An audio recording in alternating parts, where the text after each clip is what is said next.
For this week's Comm 212 discussion board number 6, the word I chose to go more in depth about is closure. Closure is the mind's imperative to make sense out of its environment, even when only a limited amount of data is available. We don't like confusion.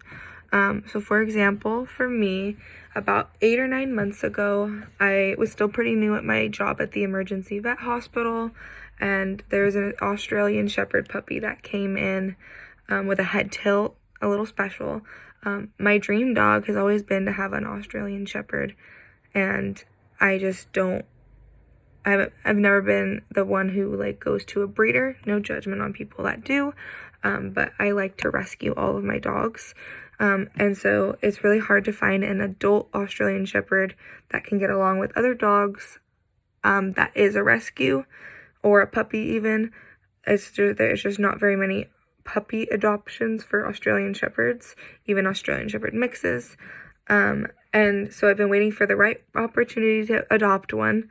And one of my older dogs, my childhood dogs, was nearing the end of his life, unfortunately, at that point. And it was time to get a new dog for the other dogs that were still alive, just to ease the depression once he did pass away. The owners of this puppy that came into my work paid $4,000 for this dog, and they wanted to euthanize her and she was only 2 months old at this point. They wanted to euthanize her because she was not cosmetically perfect because of her head tilt. They thought that she was gonna have her head tilt for the rest of her life, maybe, or maybe she'd grow out of it. But she maybe had a fatal disease called distemper, which is super common in unvaccinated puppies, which she wasn't old enough to get vaccines yet. But I told the owners at this point that I would cover her bill and adopt her from them, basically, if they agreed to not euthanize her at this point. So I adopted her. I named her Phoebe after Friends, from the show Friends.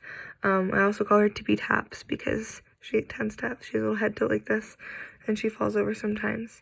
So at this point, I had the choice to do an MRI when she was young, but they said it wasn't super necessary, and we'd want to see how her brain develops a little bit more. And for the past 7 months or so, I've noticed that she's been tipping and falling over more. And so I decided to do an MRI on her this past week, just to give myself closure and just so that I know that I tried everything. Even if the prognosis isn't good or what the findings aren't good, at least I tried it and I can have closure on my end. It turns out part of her brain was never formed. There's malformations in her brain, and she's going to be prone to seizures, but has a good prognosis if the seizures are manageable and if she even starts having seizures at all.